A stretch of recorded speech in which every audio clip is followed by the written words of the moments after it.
Hey, everybody. Welcome to Game Best Mornings with me, Jeff Grubb, your host from giantbomb.com. Thank you for tuning in. In this episode, we're going to be talking about Shuhei Yoshida, just spilling all the tea and more. It's going to be a good one because we have Lex Luddy on the show. Lexi, how are you doing? How long does an NDA last, usually? You know, I think it's just they go bad after a while, right? They Who just get to could say? spoil. Yeah, who could say? Yeah, that's good. It's good stuff. Lexi, 3 Mondays in a row. I love it. How are you doing? I'm not doing too bad. I had a nice weekend. I went to see Akira in the cinema, first time seeing it on a big screen for that 40th anniversary, I think it was. Probably, yeah. Yeah. And yeah, it was a lot of fun. Turns out that movie is really good. And I was thinking a lot about it. I think the underlying theme of that movie, I know that like themes is something that comes up a lot on Giant Bomb stuff of like, does everything have a metaphor? You know, can anything be a metaphor? And, you know, Dan's quite sensitive around this subject. I think Akira is about how sometimes a teenager just sucks. Yeah, what if a teenager has bad vibes? Is it okay to inflate them and have them explode? Like that's an important question we all have to face at one point or another in our lives. It's been a hot minute since I've watched Akira. Turns out it still looks really fucking good, especially at 4K. Yeah, that is definitely the thing. It's like, man, 1986, huh? They were making a movie that looked that good in 1986, and then we were like, we need computers to do this, and obviously computers have made things easier for the people who make movies like that, whatever, but God, things don't need to look better than Akira. They just don't. God, what a good movie. Don't. Yeah. All right. Yeah, hey, it's any fun gaming over the weekend? Anything you're catching up on? You staying busy? What do you got going on? I'm currently playing the Seance of Blake Manor for a research piece. Oh, I need to play that. Yeah, so I'm getting back to that. I need to have it done by like Thursday, so I'm kind of rushing to do it. So I'm following a guide more than I probably should be if I was playing it normally. Sure. But I've also been dabbling with Borderlands 4 because for some reason I had a notion of I'm going to replay all of the Borderlands games. Because I'm doing great right now. I'm doing really well. Sure? Yeah, really well. Did you know that the new DLC for Borderlands 4 is basically like Dead Space? It's just a horror DLC. It's weird. Weird. Okay. I mean, that's that's like one of the genre of DLCs we get, right? Like a horror theme thing going back to what was it called for Red Dead Redemption? Undead Nightmare? Yeah. Yeah. I mean, I appreciate that. That makes some sense. There's Borderlands. Borderlands 2, Borderlands the pre-sequel, Borderlands 3, Borderlands the one with Tiny the lady. Tina's Wonderlands. The one with the little lady. Yeah, Tiny Tina's Wonderland, and then Borderlands 4. Is that 6? Yeah, and then the two Tales from the Borderlands games, which I'm not playing for this, mainly because the second one is really, really terrible. But yeah, it's been, I don't know, I have this nice PC, and a lot of these are games that I played on console, and now being able to crank them up to higher settings, it's like, oh, this is neat, especially Borderlands 2, which we've talked about this before, has the NVIDIA physics stuff, and because they recently patched the physics stuff to work again on new graphics cards. They did? I didn't know that. Interesting. Yeah, so old titles that had NVIDIA physics, as they called it, you can now play those on like 50 series cards with that crazy physics stuff, and it looks pretty cool. Turns out, still looks pretty cool. It's no Tress effects, but it's still pretty impressive. Yeah, definitely. Yeah, okay, yeah. Look at that. One of the driver updates kind of addressed this. I wonder if they're just like we can brute force this, because my understanding was I think it's a brute force thing. Yeah, I think it's there's enough power. Yeah, it's like, they have enough power. They should be able to fake that. They can just emulate that hardware, whatever it was inside of those old cards. So you're telling me I don't have to do the dumbass thing of putting a like 3050 into my computer with a 5090? You can still do that. No one's stopping you. I'm going to do it. It's so stupid. I'm going to do it. I meant to ask, you know, your computer able to run Pragmata? I know you're really struggling for power over there. Yeah, it's doing all right. Yeah, it's doing okay. Got the path tracing turned on. It's hanging in there. Yeah. I really think every now and again, whenever you are playing a new game, you should just send Dan whatever your frame rate is Oh, of to annoy course. him Yeah. again. Just to Like, remind him that he has a lesser machine. is this good? Here's the thing. Really bothers him. Really bothers him. Yeah, I can tell it actually annoys him. All right, let's get into things. Let's do all of this. Let's explain ourselves. We're Giant Bomb. We're independent games media. That means if you go to giantbomb.com/join and become a premium member, what you're doing there is ensuring the future of independent games media, which we deeply appreciate. We appreciate everyone who has come through, everyone who supports us by watching and telling friends. Thank you. However you support us is amazing. And if you do become a premium member, which is incredible, you're going to get ad-free versions of our shows. You're going to get a bunch of premium-only stuff. You're going to get early access to stuff like our upcoming endurance run for Bully that me and Mike did, recorded on that couch right over there, which I brought into this room so we could do that. It worked great. Look forward to all of that very soon. That's giantbomb.com/join. Thank you so much. As far as this show goes, most weekdays, I, Jeff Grubb, will help piece your gaming life back together. That includes breaking news, and I said nudes. I said breaking nudes. That includes breaking news and maybe even some of our own original reporting. For all these topics, I'll get the input of a bona fide expert who will make me look smart. Someone has to. If you are watching live on Twitch, welcome. You can always listen to the show later on podcast feeds by searching for Game Mess Mornings or find the RS. I can just see the chat and all of the banned words going off in chat. Yeah, it's going real quick right now. Searching for Game Mess Mornings or find the RSS feed on giantbomb.com. You can also catch the show later with chapters and timestamps on YouTube. Hello, YouTube. All right, we have a lot to get into, so let's start the morning mess with Shuhei Yoshida says he was, quote, fired from his role as PlayStation Studio president because he, quote, didn't listen to Jim Ryan. This is from Chris Scullion at VGC. Former PlayStation executive Shuhei Yoshida claims he was fired from his role as SIE Worldwide Studios president because he didn't listen to then CEO Jim Ryan. The popular executive quit Sony last year after 31 years at the company, where he helped launch the original PlayStation and served as its president of SIE Worldwide Studios between 2008 and 2019.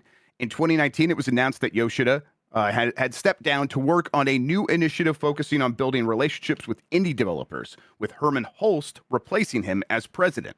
Since then, however, Yoshida has stated a number of times that it wasn't his decision to step down as president, and that while he enjoyed his new role working with indie studios, he had to take it or leave PlayStation altogether. Yoshida's latest comments came when he attended the Alt Games Festival in Australia this past weekend, where he was giving a talk on Sunday about what makes an indie game successful, when he reportedly made the comments. As reported by This Week in Video Games, Yoshida listed some of his achievements as Worldwide Studios president, then claimed he was fired for not agreeing to do certain things, which he did not specify for Ryan, which makes it sound more nefarious. I helped Santa Monica to make God of War, Naughty Dog to make Uncharted, this is a quote now, and The Last of Us, and Sucker Punch to make the beautiful Ghost of Tsushima. Yoshida reportedly said, Ghost of Tsushima was one of the last games that I worked on as the president of Worldwide Studios. But in 2019, after 11 years leading the first-party development, I was fired from the role. Jim Ryan wanted to remove me from first-party because I didn't listen to him. He asked to do some ridiculous things, and I said no. The report states that Yoshida said this in a jovial manner, leading to laughter from the audience, but this isn't the first time Yoshida has discussed his removal from SIE Worldwide Studios president role. I mean, we always had this sense. He's made it maybe not abundantly clear, but pretty clear that this is kind of how it went down.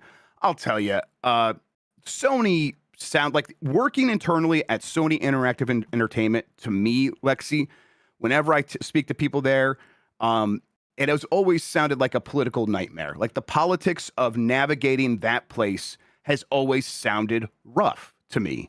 Now, it's the kind of thing where people occasionally ask me, Lexi, why do people share things with you? And it's because they get frustrated working in certain places, and those frustration levels, rise or lower depending on how the leadership is handling things. But certainly at a place like Sony recently, it is because of at one point things were a lot like this, where it's just you can tell there's something rotten in the state of Denmark, and and the people that you kind of were into, like Shuhei Yoshida, were paying the price for decisions being made by people above them because they wanted something else. And then years later, we see the results of those people's decisions. And it's like, oh, one of the people standing in the way of Sony and them stepping on their own toes was Shuhei. And now here we are.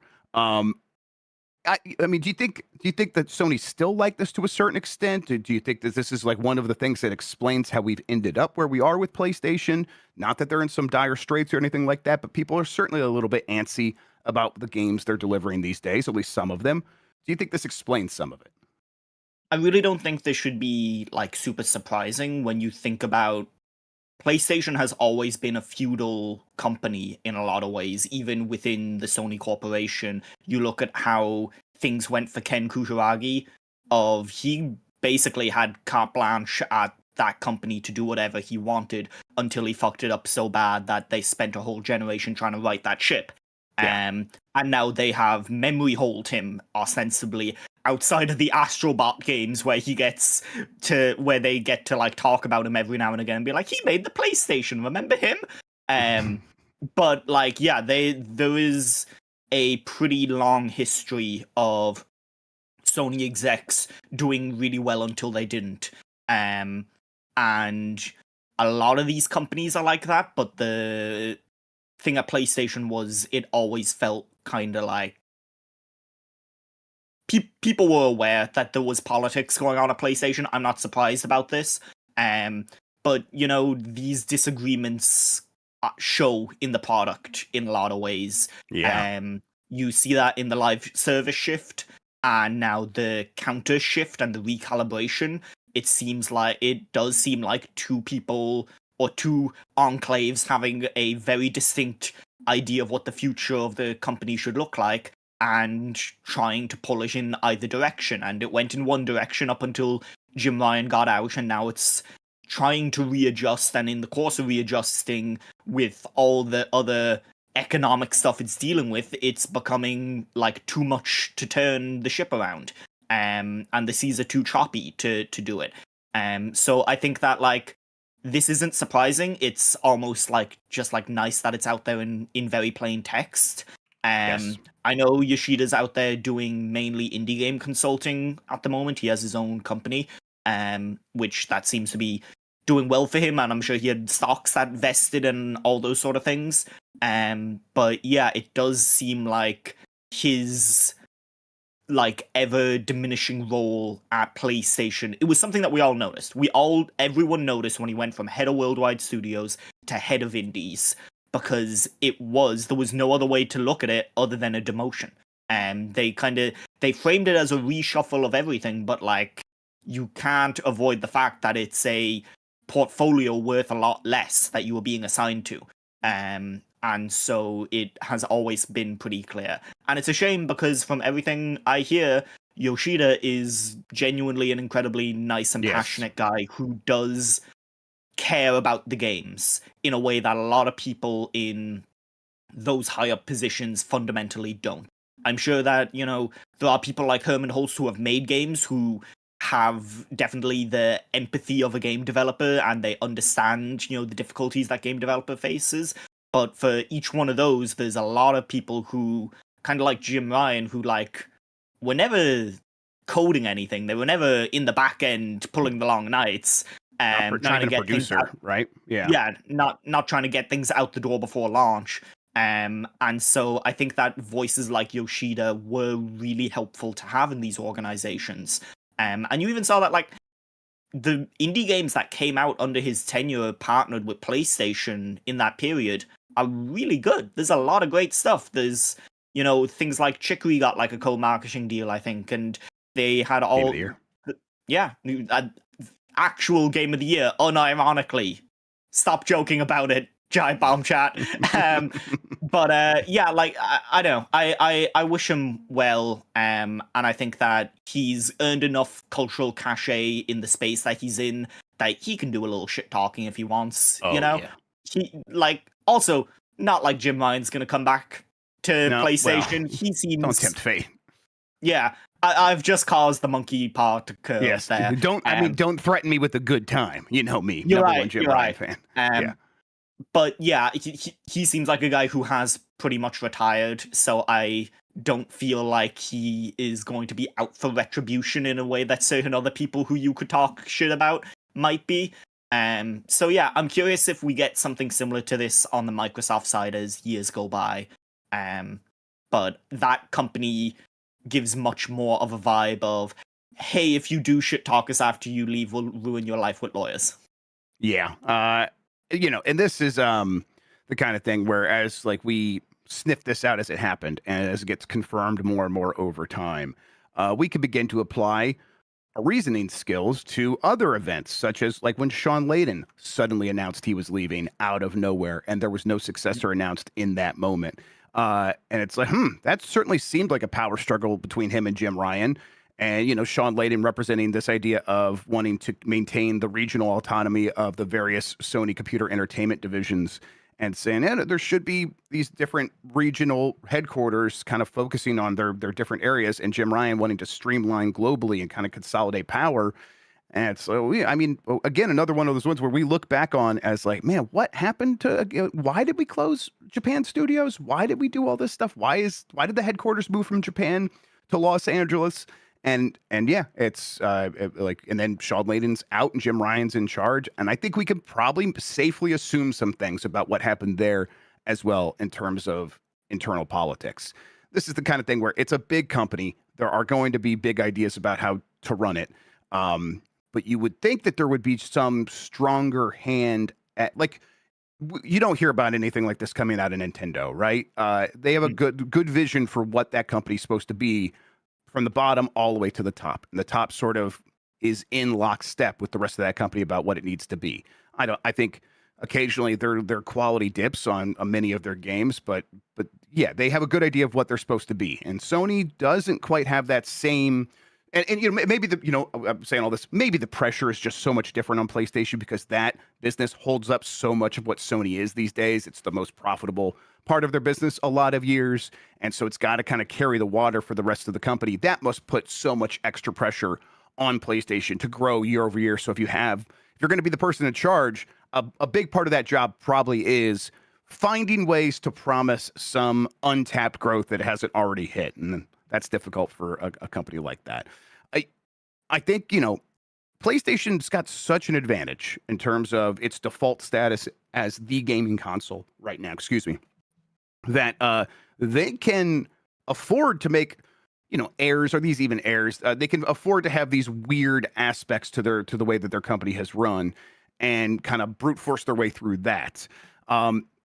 Is there any threat of this stuff piling up over time and causing like good people that know what they're doing to leave? Because it feels like this company could use a Shuhei right now. I mean, like, we're seeing it, We're seeing it in however many, like, half dozen projects they had to cancel and studios that they had to close. And a lot of it kind of went, like, I don't think people realize just how many studios PlayStation has closed recently because so many of them never shipped a game. Like since 2020, we did a story about it a couple weeks ago, and it was 7 or 8 studios or something like that. It was a lot. Like they had that studio from the Call of Duty guy who they were partnering with and funding, and then they pulled funding from that studio. The studio shut down, and then they set up a new studio with that same guy that they owned, and then they shut that down too. Like that is talk about like inefficient money burning apparatus. And like losing quality people like Jade Raymond no longer at Sony, that like a very high profile before shipping that game. And these were people that they almost certainly partook in a tug of war to gain and to get making games for them and to get working on these projects for them. And then you see like baffling decisions like kind of the God of War spin-off game, the Sons of Sparta game, going to a studio that, like, let's be real, not a great choice for that game. And the result shows in the final product. So I think, like, if you're asking, are we going to see repercussions from this? We kind of already are. Like, right now, Returnal is coming out, and Wolverine is coming out later this year, but it's not like Sony has a sacked year. If anything, Xbox has a busier year, which is also good news for like Sony is lucky that all the Xbox shit is now coming to their platform too, because otherwise it would be a pretty light year for like big blockbuster games on their platform. So yeah, like it is. Does it come home to roost in material form? That is something that like you're gonna only really see when the next generation hits, and whether people are willing to spend however many hundreds of dollars to double down in that ecosystem again. And if they feel like they got their money's worth out of this ecosystem, which I think, like, I don't feel like I got my money's worth out of my PlayStation 5. It's probably the console I've played the most almost in my lifetime, bar like the PlayStation 2 as a child, but like I don't feel like the console was the thing enabling that. I would have played those games anyway. So yeah, it doesn't feel like the PS5 has justified the investment in a PS6 yet. Yes, and it's running a company. I always go back to, like, there's always the business person versus the product person, the person who's very familiar with making it. I always use like Boeing as an example, and how that led to some tragic outcomes for them. But it's across the board, like at all these different companies. It's there is like a tilling of the soil. Like, hey, we had the product person in charge for a really long time. They did a good job getting people excited about this stuff. Now we got to put the adults in charge and make some money. And there is a time for that. I think that the time for that at PlayStation specifically is probably running out in the moment, and it is probably time to put someone back in charge. Or I mean, Herman Holst is a game guy. He's high up. I think that's what they're thinking. But he's like co-CEO with the business boy over here, and it feels like they're trying to walk that line. And it's like, I think what PlayStation does need in this moment is, because they are the default business success in the space, is to come back at it with the eye of, hey, let's focus on what people who play our games and purchase our products are most excited about. And it doesn't feel like that has happened yet. Like they are trying to make the business case the forefront, and I think it's probably time to like just let loose a little bit and shift things up so that you don't get you don't the reason you till the soil is so that you don't get the ashen soil that turns into like a bad crop later, and you kind of need that right now, because a choice right now will pay off somewhere midway through the PlayStation 6. So it's like, yeah, you kind of have to commit one way or the other, and it feels like it's time to commit back toward the games. But of course, that would be my opinion. I play the games. All right, let's keep going here. Pragmata sales top 1 million in 2 days. Not bad at all. This is from Sal Romano at Gamatsu. Total sales for science fiction hacking action adventure game Pragmata surpassed 1 million units in 2 days. Capcom announced this is the game that came out last week. I did a launch look for it. I had a really good time with it. What? We were kind of expecting pretty good things for it. It sounds like it's delivered. Yeah, turns out that game's really good. Who knew? Yes. Who knew? I think I was here this time last week when reviews were dropping. And there's been discourse around that game. I'm not that interested in relitigating it. I like that game. I think it's fun. It feels fun to control. It plays really well. It is generally quite sweet and wholesome. I think that the weird handful of controversies manufactured over it have been, one, things Capcom should have seen coming. In certain cases with like the Twitch emote, and two, are extremely manufactured in the fake outrage over the content creators that they're working with and things like that. Shout out to Susie. Yes. And yeah, that game is really solid, and 1 million in 2 days is really good for a new IP. And I'm curious what its word of mouth is like. Yeah, I mean, I got to imagine its word of mouth is going to just keep picking up.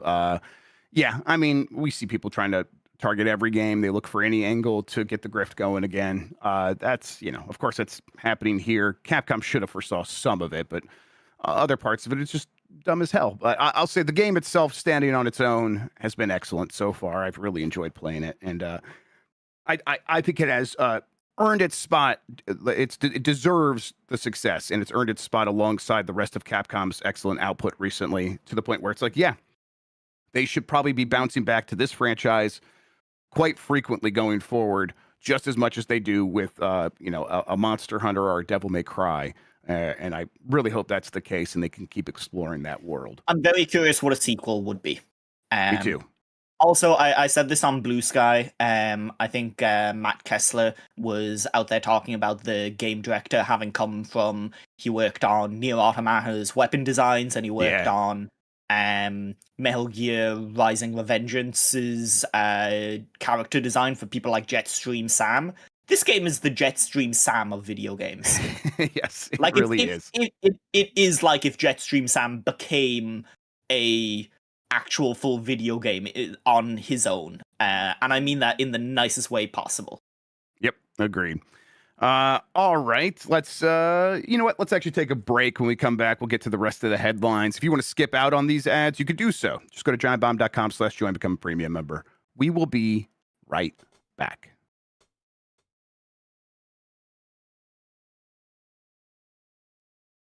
We're back. It's Game Mess Mornings. I'm Jeff Grubb. That's Lex Luddy. Let's do the next story here. THQ Nordic has 7 unannounced games headed to the Nintendo Switch 2. This is from Jack Connor at Tweaktown. Forget it, Jake. THQ Nordic is quietly stacking its lineup for Nintendo's next-gen platform, with new information revealing multiple unannounced projects already in development. And all of them are coming to Nintendo Switch 2. A recent update to THQ Nordic's official website has confirmed that the publisher is currently working on 7 unannounced titles for Nintendo Switch 2, as well as 6 additional unannounced projects for the original Nintendo Switch. The discovery offers one of the clearest indications yet that the third-party support for Nintendo's upcoming hardware, for Nintendo's current hardware, is already well underway behind the scenes, which is likely relieving for some Nintendo Switch 2 owners who have been complaining about the lack of new Switch 2 titles. Although there's no guarantee that these will be new. I'm expecting a lot of these to be ports. I was about to say, I bet 3 of these are the Gothic games that they are currently doing remakes and remasters of, and the other 3 are the what's it called, Darksiders games. Darksiders, yeah. There's like 4 of those games, and there's a 5th new one coming out. So I wouldn't be surprised by SpongeBob, but some of these things could be like on Switch 1 and run on Switch 2. But yes, Switch 2 will get like stuff like that, Darksiders. I bet a new game could sneak in there, maybe a couple. But yeah, mostly I'm expecting ports. This story mostly, however, goes back to the story we talked about. What was it, Friday, chat? Maybe it was Thursday. About, hey, there's a lot of smoke here in terms of Nintendo Switch 2 games from a variety of sources, whether it's ratings agencies or now THQ Nordic's websites, of games that are unannounced and are either getting ratings or getting pages on this website. In addition to, reporting that Nintendo's got a lot of games itself that it needs to announce, and then games it needs to date, like Splatoon Raiders and then Fire Emblem.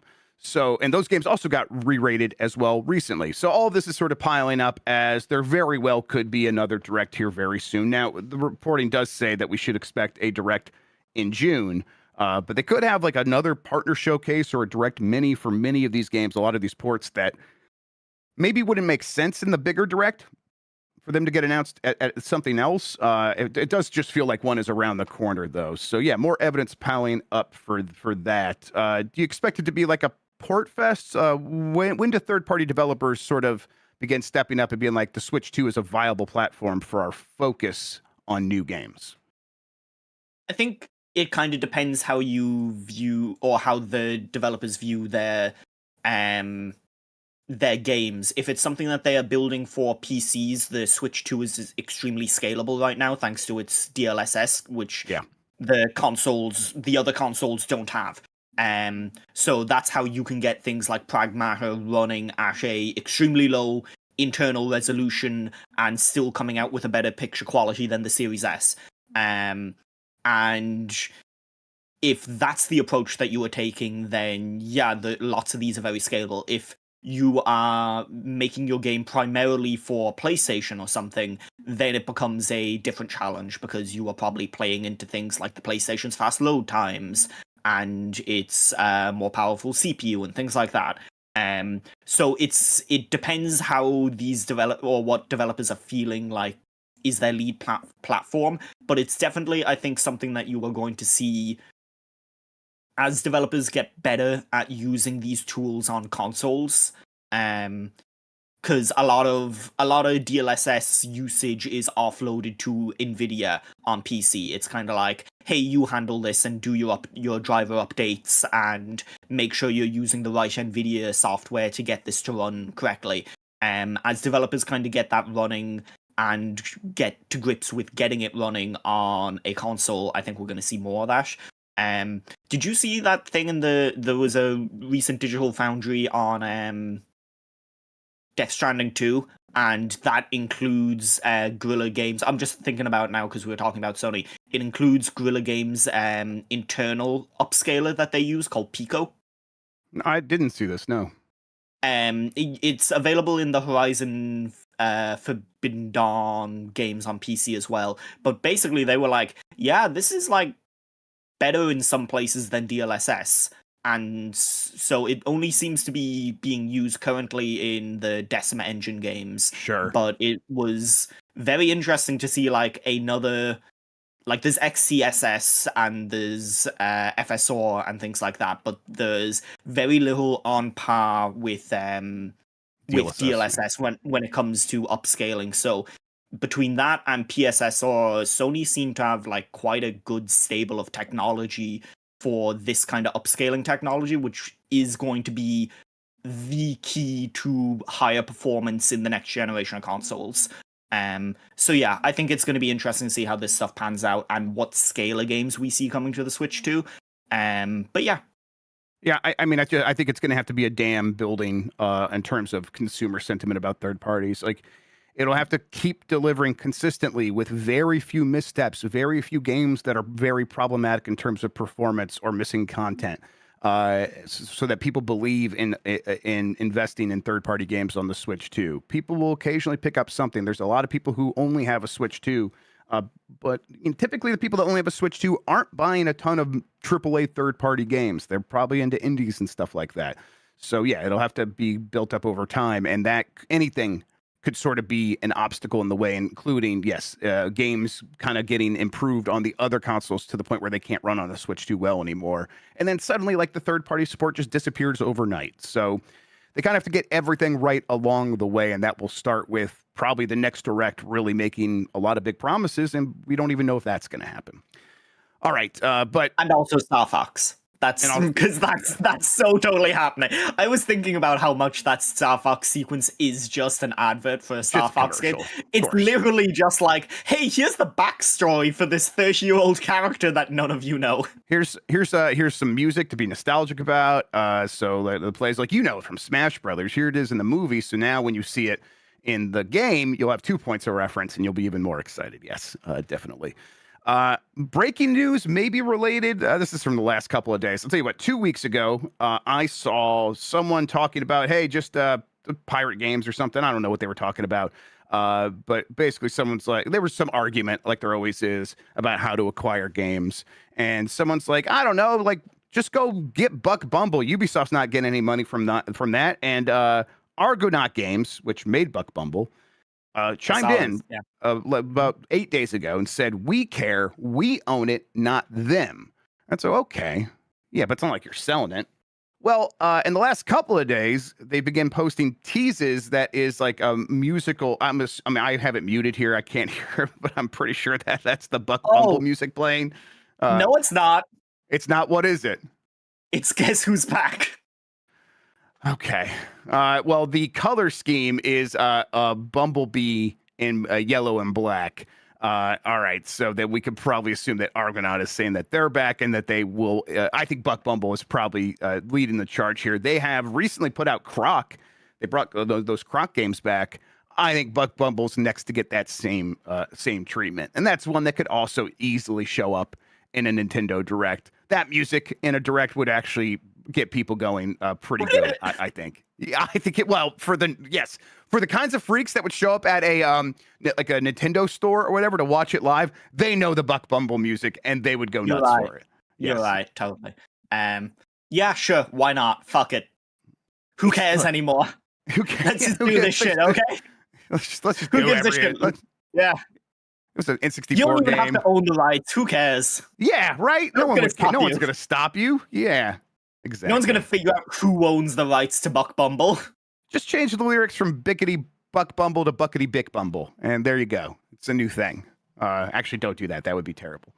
All right, let's see here. Let's get to this next story. Developer feels shut down and silenced after BAFTA award pulled her game over its subject material. This is from Kenneth Shepard at Kotaku.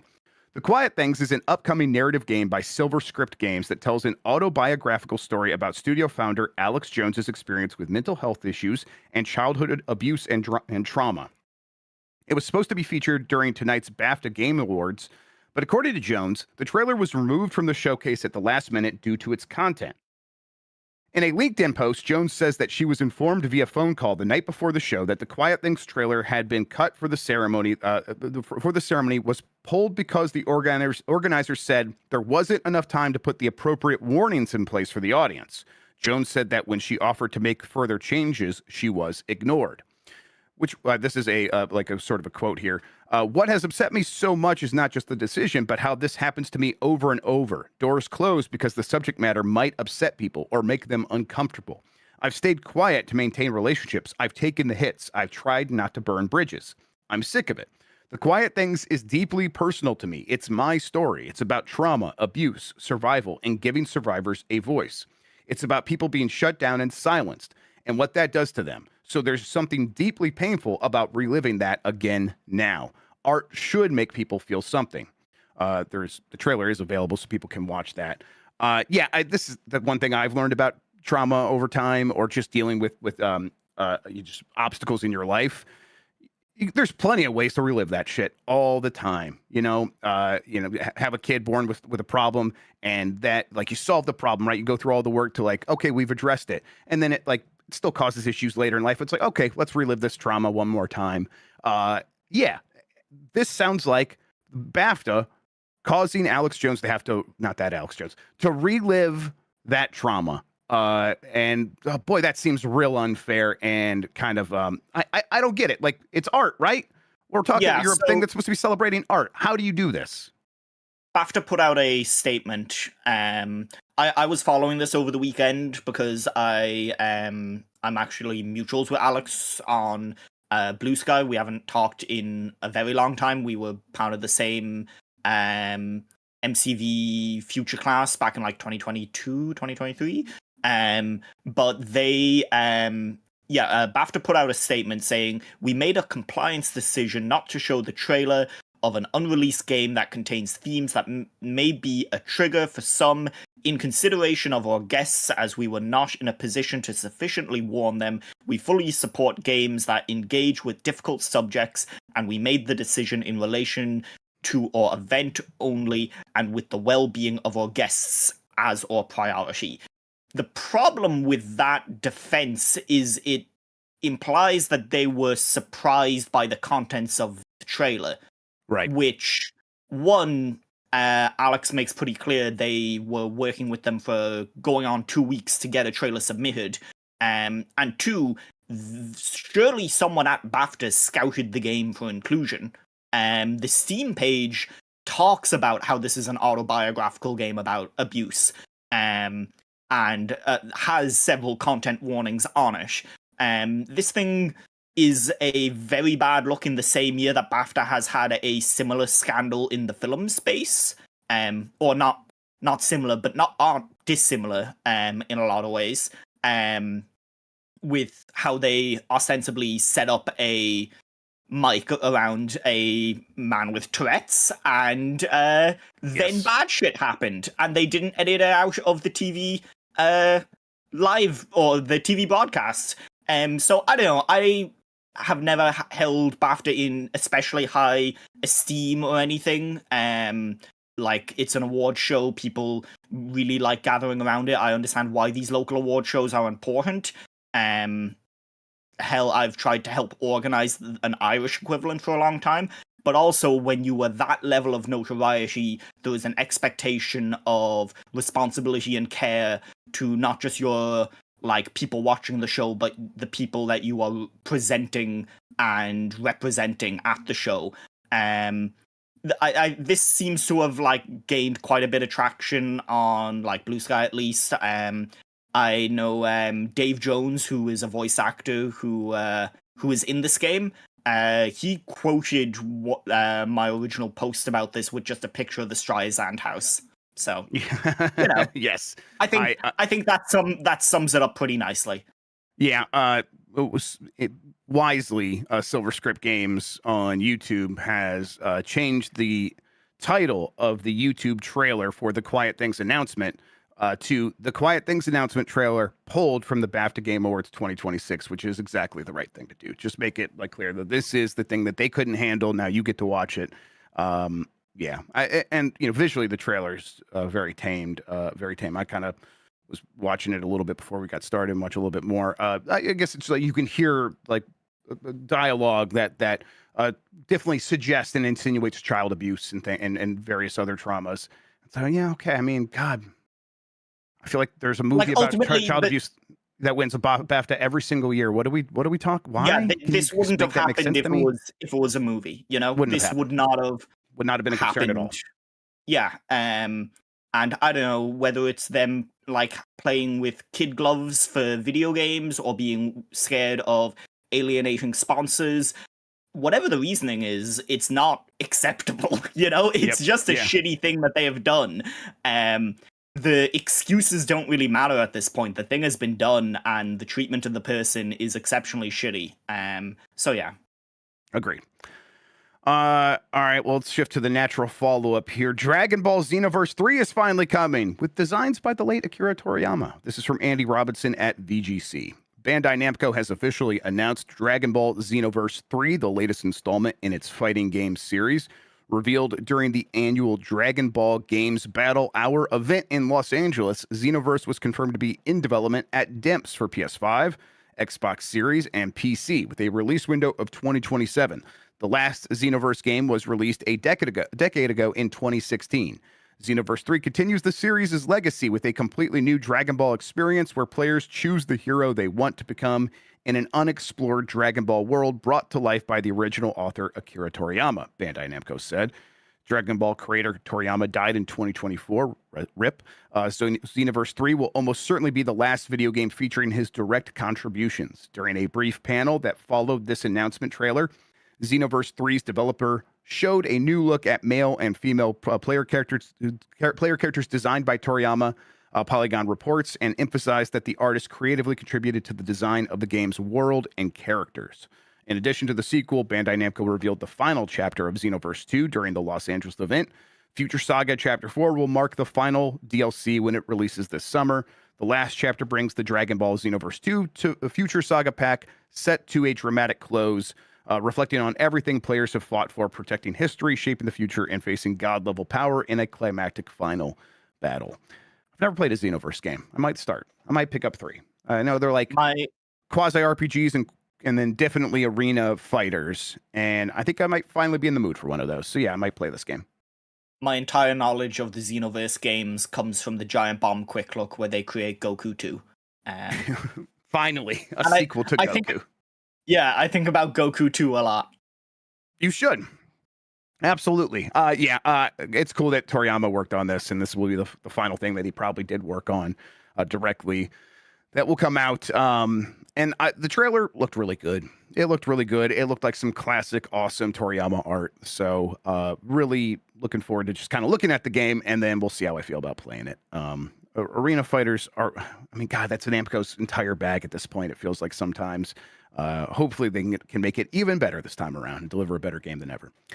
All right, Tony Hawk's Pro Skater 3+4 developer lays off up to 90 employees. This is from Alex Hopley at Game Reactor.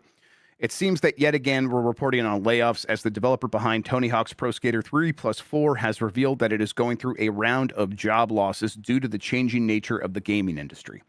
Kotaku reports that up to 90 employees could lose their jobs thanks to this decision to reduce the size of Iron Galaxy. This is the second round of recent layoffs for Iron Galaxy after it let 66 people go in early 2025. So far, there has been no official word from the company responding to questions around how many people have been let go this time around. A number of teammates and friends are losing their jobs as we adjust to a new company structure. We are terribly sorry to lose them as we take steps to adapt to the climate of the video game industry. It's time for us to evolve again, the company wrote on LinkedIn. Players consume games in new ways. Publishers have different criteria for investing in the development of games. This new normal has impacted all our partners. As Iron Galaxy adapts, we must make painful decisions about what we can be as a company. It's impossible for us to sustain the team size that we've carried the past year, even after our downsizing from last year. The post continues. It echoes much of what we've heard in recent years, as layoffs just seem to be a regular part of the industry now. Yeah, I mean, this is one of those reminders of just like Tony Hawk's Pro Skater 3 plus 4, I think did do all right in terms of sales. It probably didn't do as well as 1 and 2, because 1 and 2 was a really massive success by my memory. I think I've said this before. I'm pretty sure it's true. The best-selling Tony Hawk's Pro Skater game was 1 plus 2, which is wild. That game series once ruled the world. But I don't think the success matters all that much. It really does come down to this climate. And I feel like we say that and we don't really explain what that means often. It means interest rates. That's what they're talking about. When you hear like, oh, the Fed they were going to lower interest rates, and then all this shit happened with the war and oil prices, and inflation is back. And so now they're thinking about not just holding steady on interest rates, but they might charge more. What does that mean? That means that the rate at which companies can borrow money goes up. So companies sell bonds, and bonds is basically just a way of like, hey, give us money and we'll pay you back later with interest. And a few years ago, when we were getting all these companies making huge investments, that's back when interest rates were very, very, very low, practically zero for a very long time in many countries, including the United States. And so borrowing money was essentially, they looked at it, free. That has changed, and they use that money to pay employees. Like, they borrow money to pay employees. Now, that's not maybe how Iron Galaxy was working, but the companies that Iron Galaxy works with, like Microsoft and all these other ones, certainly do that. They sell bonds to fund stuff like that. And now that money's more expensive, they don't do that as much, or they have to do higher rates. So they have to like be a lot more careful with that money because people are just like, it's more difficult for them to do that because they'd have to pay back a lot more money. So they're just doing it less frequently. So like one of the first things that often gets hurt in that ecosystem and in that climate are people's jobs. They're like, okay, we can't borrow the money to pay these people anymore, so we need to cut them. And that's not getting any better anytime soon, Lexi. That reality is not changing. It seemed like it might steadily repair over time. That has been disrupted yet again by the incredible people who are in charge of our world for some reason. Hey, we've been reporting on layoffs pretty consistently for a very long time. That's always been a part of the gaming industry. If it's seemed more frequent recently, it has been. And I think the rate at which we are seeing this happening will just keep continuing until we get on the other side of whatever we're dealing with right now. Yeah, it's really hard to reckon with the fact that there's very little that you can do other than get through this moment. And for some people, that feels like an insurmountable Everest of somehow every day we wake up and things are somehow there's a different thing that is worse in a different way. Technology doesn't work as well as it used to. It's not as helpful as it used to be. Somehow things are more expensive again. Somehow your wages still plateaued or gone down. Or somehow you have lost your job, even though you worked on Metroid Prime Remastered, Last of Us Part 1 PC port, Tony Hawk 1+2 ports, and The Last of Us Remastered on PC. Like, you're doing good work, but somehow it's still not enough. And the only thing that you can keep on doing in this moment is continue to exist. And it sucks, and everything sucks, and try to find the joy where you can, and try to make art when you can, and try to make something incredible when you can. But if you can't, there's no failure in that, because you're not the one failing at the moment. There are systems in place designed around making things impossible for the layperson right now. And there's systems that are in place explicitly designed to make sure that it's only the people at the top continue to be successful. and to ingrain that success even further and institutionalize it even further.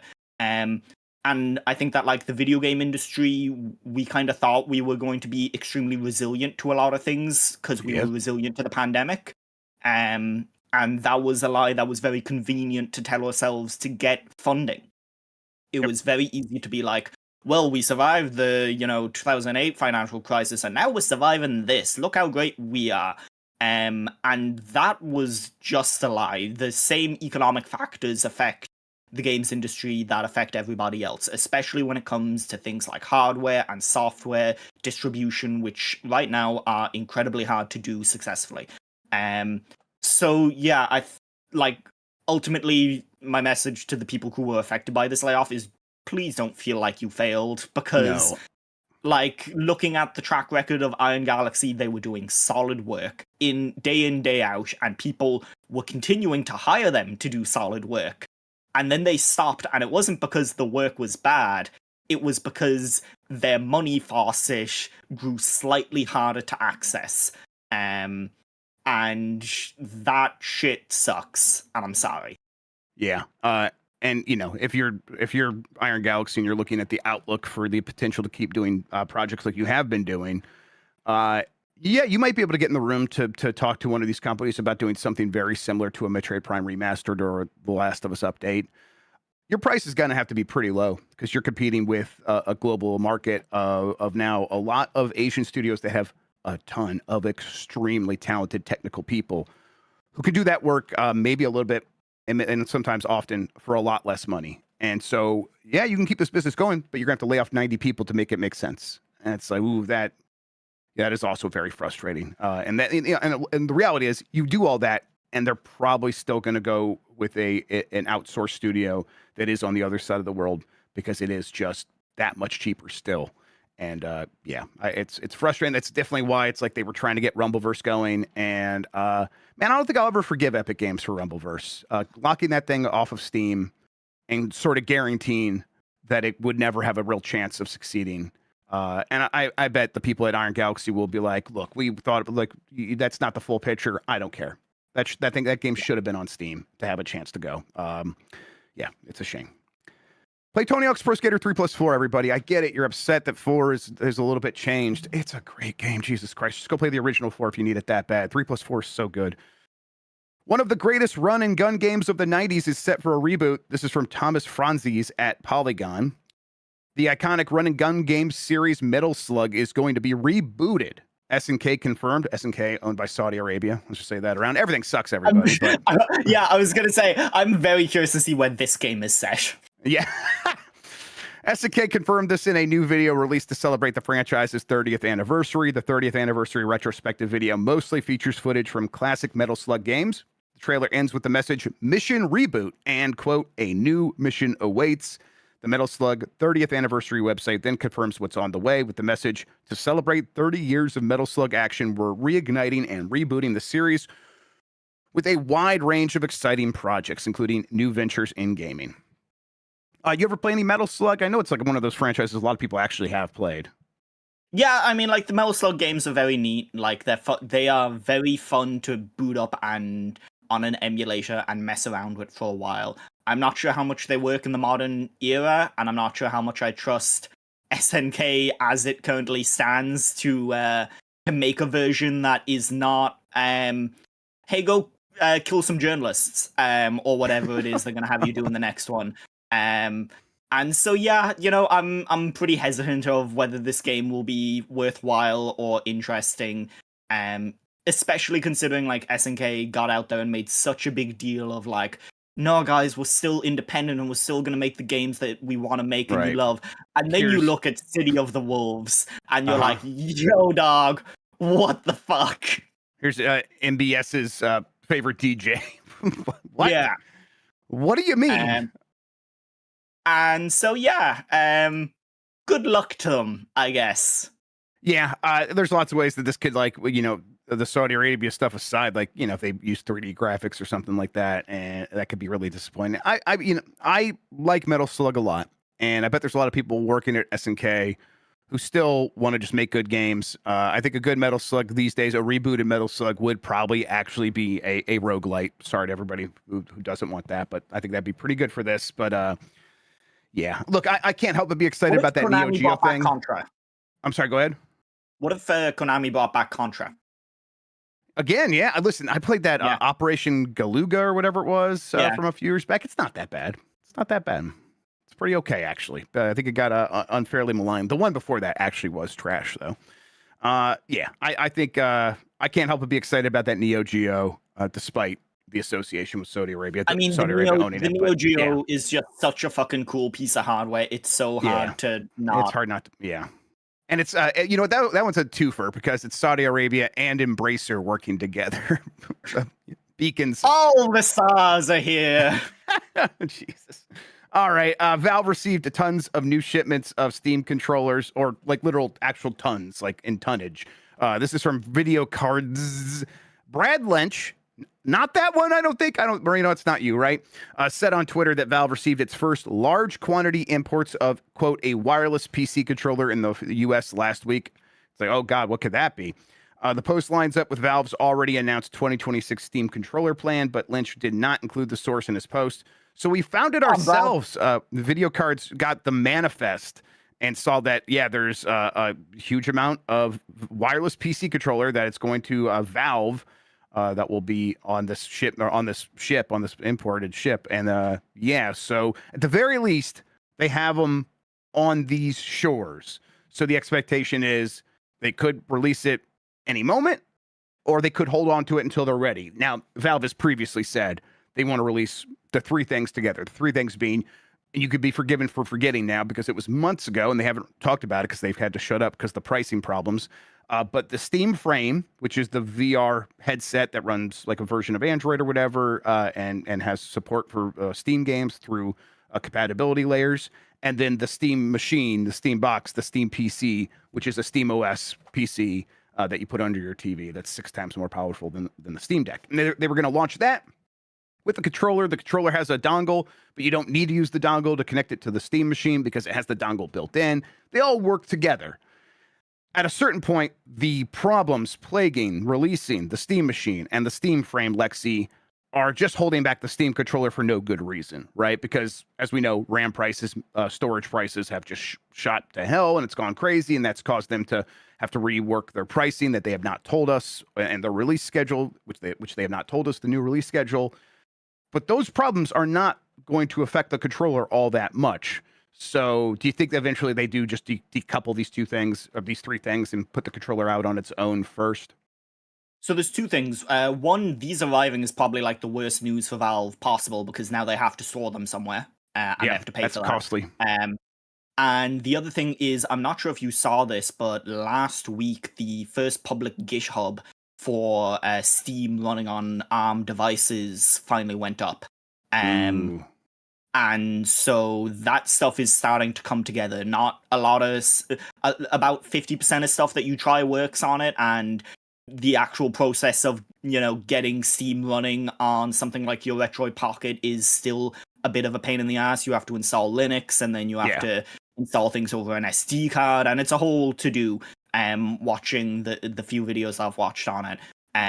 But the actual technology for the translation layer for ARM devices, or for Steam on ARM devices, seems like it is starting to come together, which, if you don't know, that is the chipset type that is being used for the Steam Frame headset. And so that being more readily usable and workable in a public space, or at least being out on the public GitHub, means that things are probably pretty far along internally at Valve, which makes sense considering they wanted to have this released earlier this year.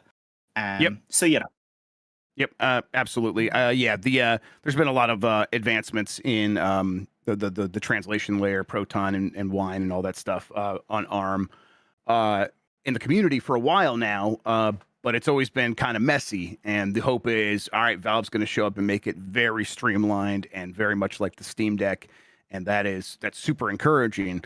And then once Steam games, playing like Windows-based Steam games on ARM is here, that opens them up to a future of a Steam Deck that is smaller, lighter, more power efficient, just as powerful, maybe more affordable. There's a lot of cool things they could do once ARM becomes the basis for their hardware. Maybe not anymore. Maybe at one point it would have been more affordable. Yeah, right. Yes, the dream. All right, let's hit these last handful of movie stories all in one. The Legend of Zelda movie wraps up filming. Its cinematographer shares a new look at Link.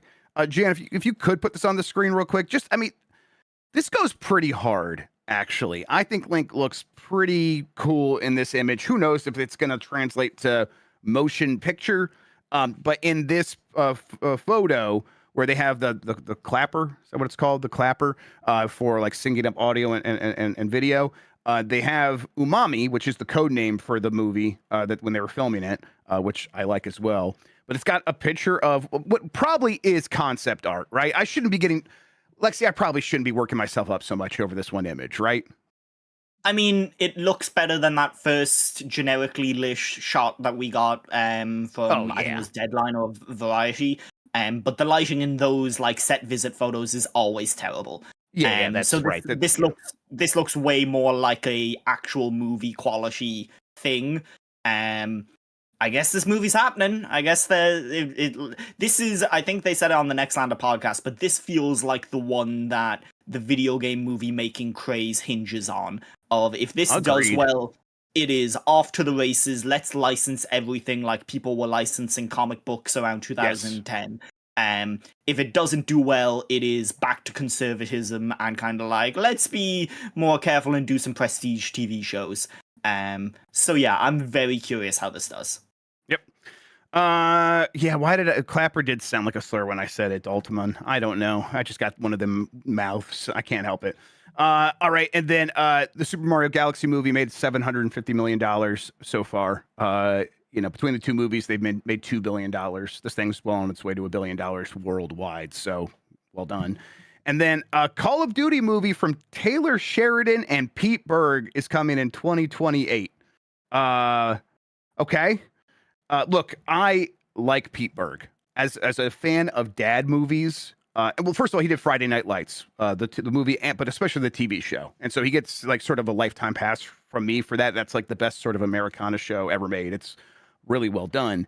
And then I also like his just straight up dad movie, Patriots Day, which is about the Boston City bombing and just finding the guys that did that. And it's basically a police procedural. It's super dad movie. And then the oil rig movie, I can't remember, but the one about, was it the, I can't remember the name of the rig that caught on fire. What's that? Deepwater Horizon. Deepwater Horizon. Right? Yes, exactly. Deepwater Horizon. That movie also very good. It's basically just a tragedy happens, and then 6 months later, Pete Berg and Mark Wahlberg are like, we should make some money from this. And I go, all right. And then the movie's pretty good. So I like Pete Berg. Taylor Sheridan is an incredible hack. Just even the movies. So here's the thing. Yeah, go ahead, please. There is one good Taylor Sheridan movie, and it's Hell or High Water, and it's because of the director. Because yes. David Mackenzie is incredible. David Mackenzie is like, go watch Relay, go watch Startup. David Mackenzie fucking rules. Taylor Sheridan is a fucking dumbass, one of the worst writers alive, and it is so funny that he has become like the poster boy for Paramount Americana. Yes, like propaganda bullshit. He's got their checkbook, and they're all blank checks. Grubb, I'm not sure you like Folding Ideas, right? The YouTube channel. Oh, I love him. Yeah, Dan Olsen. Yeah. Yeah. I rewatched that video on Call of Duty Ghosts. Yeah. The other night, because I was in a headspace for it, and boy, they're a match made in heaven. This makes total fucking sense. This whole thing makes so much sense that I'm like, this is disgusting. Congrats, you like knew the assignment. Good job. Yeah, I definitely was like, man, I will watch Yellowstone. That's exactly the kind of dad bullshit I want to watch. And then I watched the first half of the first season, and it was the worst kind of, I don't know if people have seen that clip of the South Park guys talking about how they write stories, and they're like, you can never do this happened, and then this happened, and then this happened, and then this happened, which is a Taylor Sheridan script. They're like, you got to do this happened, but because of that, this happened, and then therefore that happened. Like that's how you should write a story. That's what makes things satisfying. And Taylor Sheridan's like, no, here's a fucking bear out of nowhere. And no, she just got punched in the face and is in a coma because whatever. Oh my God, why is this stuff such nonsense and so popular? And it's because they wear cowboy hats. And then they talk down to any liberal that shows up on the show. It's a power fantasy. It's great. Last thing, live action adaptation of Elden Ring is coming in 2028. That one feels real as well. And that one's like an alternative track to whatever happens with Zelda, right? Like Elden Ring is not one of those ones that was obviously going to get made into a movie, and not obviously by A24 and Alex Garland. And if that works, I think it is this alternative to like going to the biggest publishers and turning their biggest properties into movies. But we'll see. Call of Duty is supposed to come out in 2028, the movie, and Elden Ring. Which one do you think is more likely to actually come out between those two? Elden Ring, by far. They have an actual cast put together. Like, you look at the rundown of the cast, these people have signed on to make a movie. Call of Duty is some ideas on, like, a board somewhere in Paramount. But this cast is actually pretty good. You have, like, Jonathan Pryce, Kit Connor, Ben Whishaw, Kaylee Spaney. You have Peter Serafinowicz, who people will know is in the Dark Souls games, is a fan of FromSoft games. And Nick Offerman, of course, who was one of the first people who signed on. So, like, there is an interesting cast there. I wonder how you make this movie without just making a different version of Green Knight, or the Green Knight. So yeah, I don't know. I run very hot and cold on Alex Garland's work. I think Annihilation is like one of the best movies of the last 15 years. But I also think Men is trash. So I don't know. I'm curious. I also do really like Ex Machina, and I like the 28 years later movies that he's been writing. So yeah, I'm curious how this turns out. All right, that does it for the headlines. No poll question from Friday. We did the Bomb 12 instead. I don't know if I've updated the form yet, but I'll get that done today. So if you go to giantbomb.com and you just scroll down, you see the Bomb 12 on the left-hand side here. It says vote here. Click that. It'll take you to the Google form. Submit your game for this week's Bomb 12, and we'll wrap up the week with those 12 games that really matter to people who are really playing video games. I have a new poll question. We'll get to that here in a moment. Before we do that, Lexi, why don't you tell people where they can find you on the internet and all that good stuff? Yeah, you can find me on Blue Sky at lexluddy.xyz. You can support my work by going over to startmenu.co.uk and finding us on Patreon at patreon.com/startmenu. We have had a bunch of really cool stuff on the website recently. We had reviews of Dose of Divas and Pragmata, both of which were some paid reviews, which was really cool to be able to pay people for those. We had some interesting features recently around breaking down the Jeff Kaplan, Lex Friedman interview and kind of looking at the questions that weren't asked and the implications of that, as Jeff Kaplan is one of the vice presidents at Blizzard at what was ostensibly a pretty bad time to work at Blizzard. So that was a really good piece that's worth checking out. But yeah, go check that out and check out my Blue Sky. Excellent. All right, new poll question. Which Zelda story do you think the movie is most likely based on?